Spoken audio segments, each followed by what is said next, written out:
Assalamualaikum warahmatullahi wabarakatuh. Ketemu lagi dengan saya Bang JP, Jawara Penaga.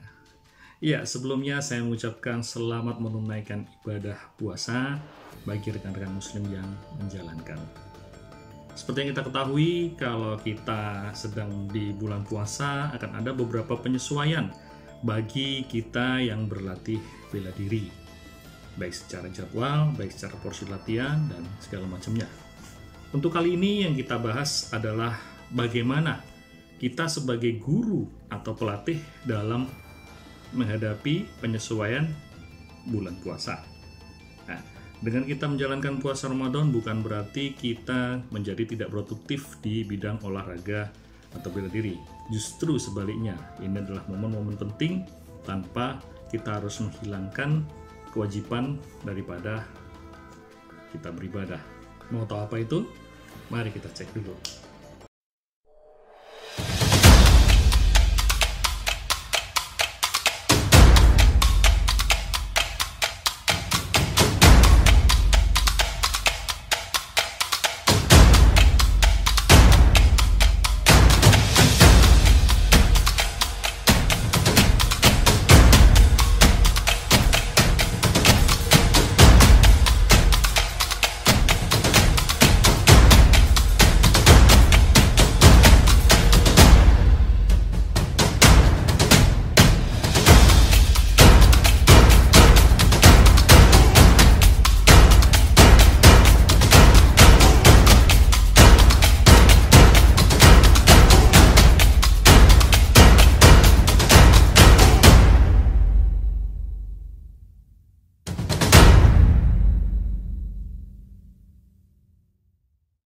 Baik, yang pertama yang harus kita lakukan sebagai guru atau pelatih di bulan Ramadan ini ya adalah persiapan sebelumnya, yaitu mengatur jadwal.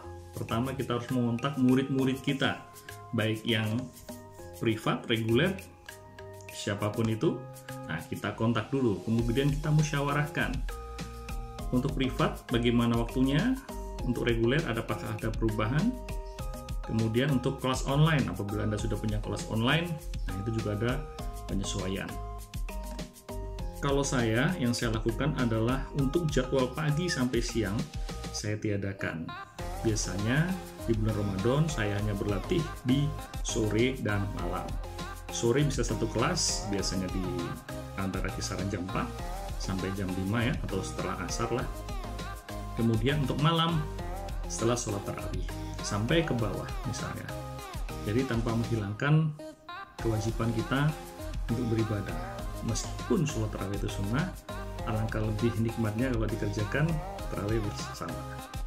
Oleh karena itu dibutuhkan mengenai pemahaman murid-murid Anda penyesuaian di bulan Ramadan ini. Semoga murid-murid Anda bisa memahami ya atas bulan spesial ini. Yang kedua adalah membuat program latihan. Seperti yang kita tahu, di bulan-bulan biasanya kita terlalu sibuk berlatih, mengajar, kita lupa tuh bikin program latihan.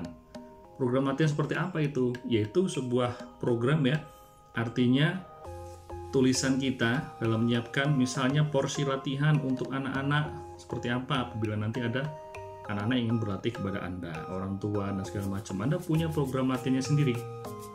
Bahkan program latihan untuk profesi tertentu, misalnya untuk bodyguard, untuk satpam, dan lain-lainnya. Nah, kalian harus bisa mulai membuat program latihan untuk berbagai keperluan, sehingga ketika ada kesempatan datang, ada orang yang berlatih pada Anda sudah punya programnya. Di bulan puasa ini, untuk waktu-waktu yang Anda mestinya mengajar dan menjadi tidak mengajar, nggak usah sedih. Kita gunakan untuk membuat program latihan untuk keperluan masa datang. Yang ketiga adalah membuat arsip dokumentasi. Biasanya kita udah bikin dokumentasi, videoin dan segala macam, tapi kita nggak ngarsipin. Ngarsipin tuh kayak gimana? Jadi kita akan organize video-video yang pernah kita ambil, kita masukin, kita pisahin. Misalnya ini kelas itu, ini pembelajaran ini, sampai sedetil itu. Setelah kita organize, ya kita edit yang bagus. Jadi kita kalau ibaratnya orang nonton bisa tahu ini maksudnya apa, tujuannya apa, kasih caption kalau perlu, kasih subtitle kalau perlu. bisa jadikan arsip pribadi, yaitu masuk ke Google Drive atau ke YouTube Unleashed, atau bisa juga Anda masukkan ke channel YouTube atau sosial media. Jadi Anda akan lebih produktif karena mempunyai arsip dokumentasi tersebut. Setelah itu di-publish. Ya, kalau Anda sekedar mengarsip aja, ada yang privacy atau pribadi, Anda juga yang harus di-publish supaya orang tahu kegiatan Anda, branding Anda mengenai pelatih bela diri. Yang keempat adalah menyatukan kelas. Menyatukan kelas gimana? Nah, misalnya saya punya beberapa kelas ya. Ada kelas silat, kelas kerambit, kelas nunchaku. Nah, itu bisa dijadikan satu kelas. Dengan catatan harus kepegang, dalam artian Anda tidak bingung untuk menghandle-nya. Tentu saja di satu tempat khusus ya, misalnya di cabang 1 dojo ini, kita jadikan satu.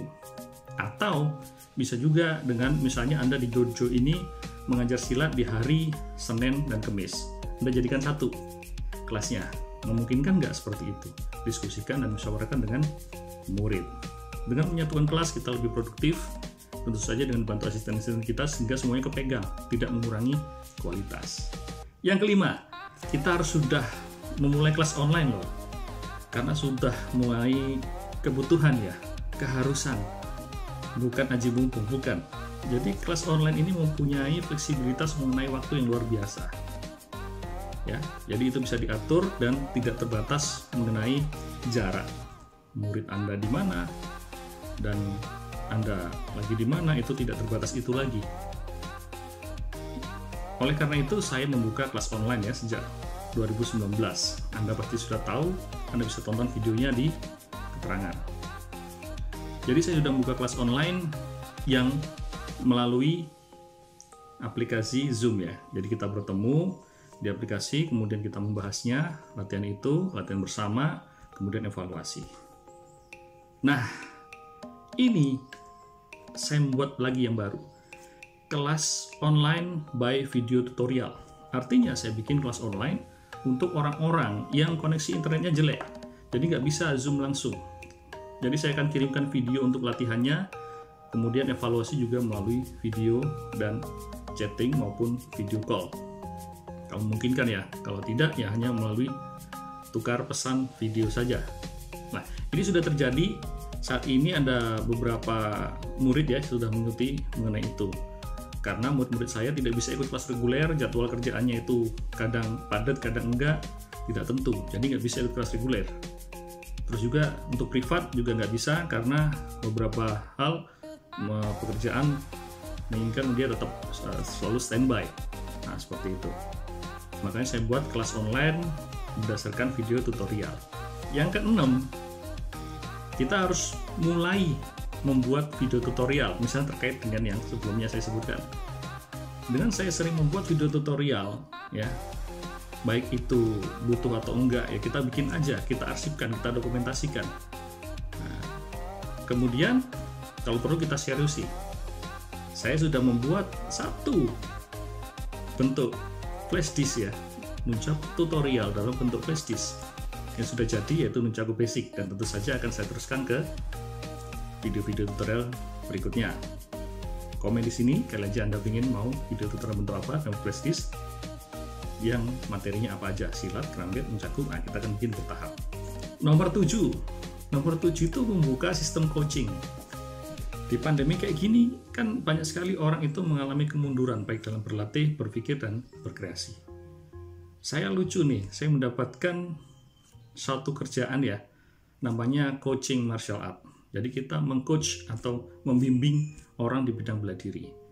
Saya dapat murid dari Australia. Hey, so g'day Deddy. G'day Danny. Deddy. Ready? He's in Indonesia. Alright, g'day. Hey, what we're doing is, Abe's just given me the attack. I'm doing the response to that. I wanted to be able to do the same response on the outside as the inside, so there's no thought. Mr. Darren Kirby. Dia ingin berlatih kepada saya, dia sudah bisa bela diri, sudah mengajar, dan mempunyai kemampuan. Tapi dia ingin meningkatkan kembali dari sudut pandang saya, apa yang perlu diperbaiki dari dia. Itu namanya coaching.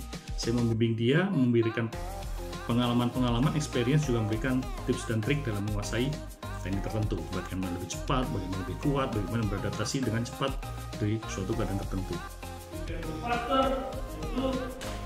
Hold and drop it. If you want to drop it down.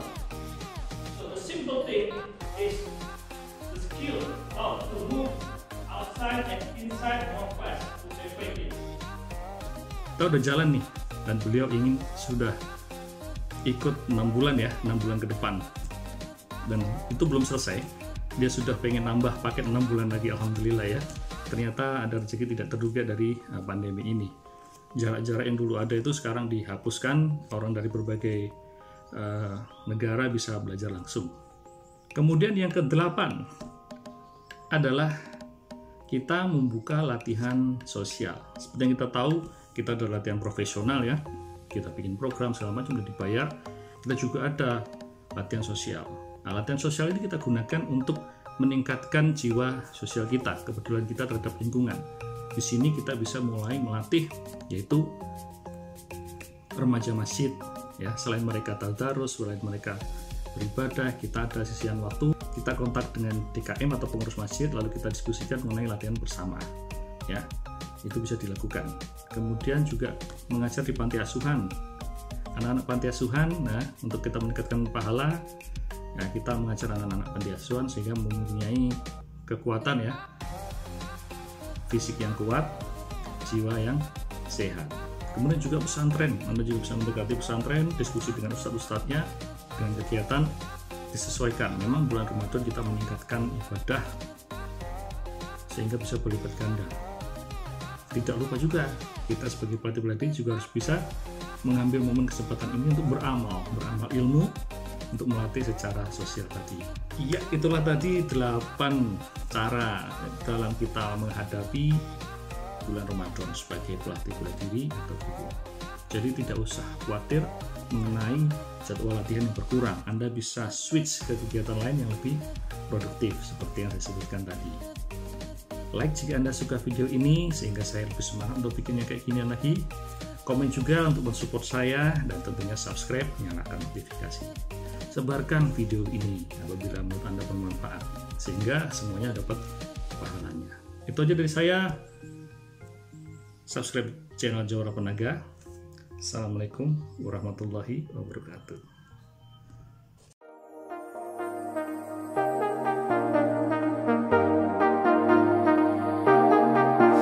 I got you and your vibes in my mind, I can't get them out, no matter how hard I try. I need you in your heart.